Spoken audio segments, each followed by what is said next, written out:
Okay, today we're going to take a look at how to fix an obstructed fuel line in the Jetboil Micro Mo.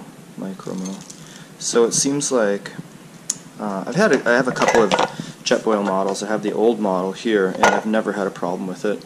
And then I ended up getting the Mini Mo and the Micro Mo, which are two of the newer models. And there are definitely some changes that they did to the design of it. It's a little bit lighter gauge metal. They put on this kind of new housing right here that doesn't exist on the old one. And I'm not sure if it's a safety mechanism or not. I've been inside and I'll show you this in the video, but that new piece, it seems to be something that they've added on in recent days. So the Micro Mo, what happened is the fuel line somehow is obstructed, so when you put on the can, it screws into there, but then when you turn on the adjustable fuel valve, there is no gas getting through to the top. And I took a look at like your basics. What you can do is normally what happens is there's a little filter that's inside of here, and it's a pretty easy fix. You just pull the filter out, and if it's clogged, then you just remove the filter or else clean the filter. Where this one I did that and it wasn't the case, so I'll show you what happened here. Small cotter pin, just grab that with the... You can just separate the components right here, just comes right apart, and there it is, right there. Like I was saying, normally that little valve right there, that little brass fitting, that one gets obstructed. So if we take this one apart, inside of it you'll see there's a tiny little filter in there. It's just like a little, I don't know, kind of fiberglass filter, some kind of fiber filter in there, and that's what usually gets clogged, and then the gas can't flow through there. But in this one it wasn't the case. The filter was great, and it was still not getting fuel through the fuel line.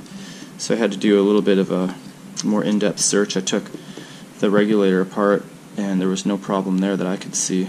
So then the next thing was this thing right here.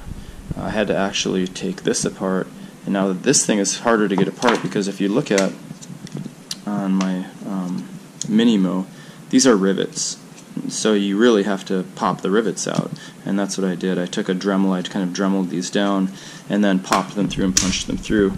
And now you can see afterwards I put some stainless steel screws on here. So once you get the screws off, you can take a look inside and see what it looks like.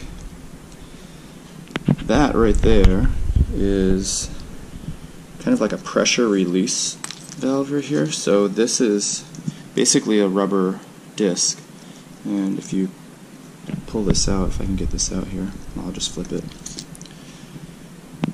Right there, that's where the problem was. It was in that little valve right there. Now this is a pressure release valve. In other words, this, once you depress this, it's going to let the gas flow through here, and then it goes right through that little hole right there. Seems like a really small component, but that was the crux of it.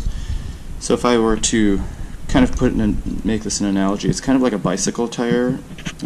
When you go to fill up your tire, you press the little valve and the air comes out. Same kind of idea. So if you press this, then the gas is going to come out of there. Well, it wasn't depressing. In other words, there was not enough pressure on this side to push it down to let the gas flow through this way. Now all these components here, apparently they have something to do with it. So this is, this would go on, flip this over and that would be on there, and that little piece of metal right there would, I guess, ideally be pushing down on the valve. But what causes it to press down in there, that's what I'm kind of unsure of. It looks as though, this is a flexible like rubber, and there's some other components here.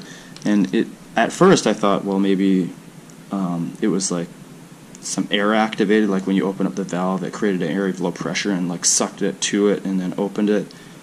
I was taking a look at there, and I guess that could be a possibility because there's a little hole in there, like a little hole that air could get through to push on this side and to push on that. But I couldn't figure out the differential of like why that would create a differential in pressure and why it would cause it to depress that valve. It didn't seem like by turning the gas on, it should increase the pressure this way, not increase the pressure the opposite direction. So still, the jury's out on that one. I can't figure that part out. But what I did do is I knew that this had to be depressed this direction. There's a little spring in there, and it wasn't getting depressed. So I took these right here. Now there are 4 of these little spacers, and they're all convex. I mean, they were all in a convex fashion. I took 2 of the 4, and instead of putting the convex direction, I flipped them, and now these ones were concave, and I put them against the convex, so it's more like a flying saucer shape. And when I put those back in there, what that did is it gave me an extra millimeter direction pushing against that valve, and it seemed to be just enough to make the difference. So if I put this thing back together, I just put that piece back on there, and I put this one back on here, and piece back together on top of this one, you'll notice there's a slight gap in there, and that gap, when depressed, is just enough depression to push down in that valve and open it up. So we'll screw this back together and we'll see what happens. Okay, so it's put back together now. It's all screwed together. I just bought these stainless steel screws at the local hardware store. I tried to get rivets for this, but they said that they just didn't carry that size. They were a little too small. So I went to the screw drawers and found these little ones, stainless, so they should hold up with wear and tear and water. Put this back into the housing right here.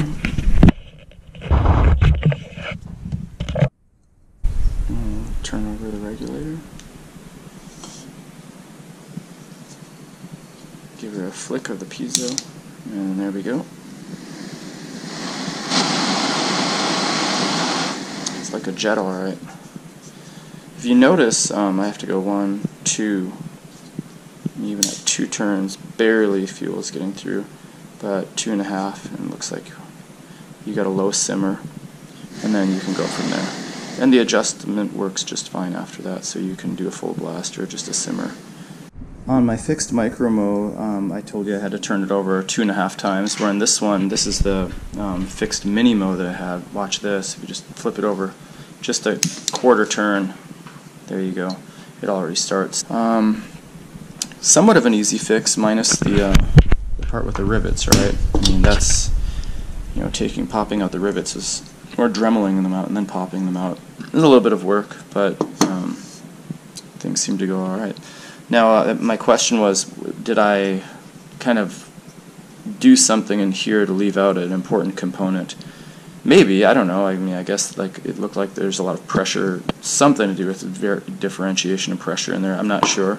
But what made me feel a little bit better about this repair is if the old one didn't need that or has nothing like that in it, it's just pretty much a straight regulator valve, then it seems like even if this was bypassed, whatever this thing is, doesn't seem quite essential. Now, don't take my word for it. Maybe that'll burn your house down or burn down a forest. I'm not sure.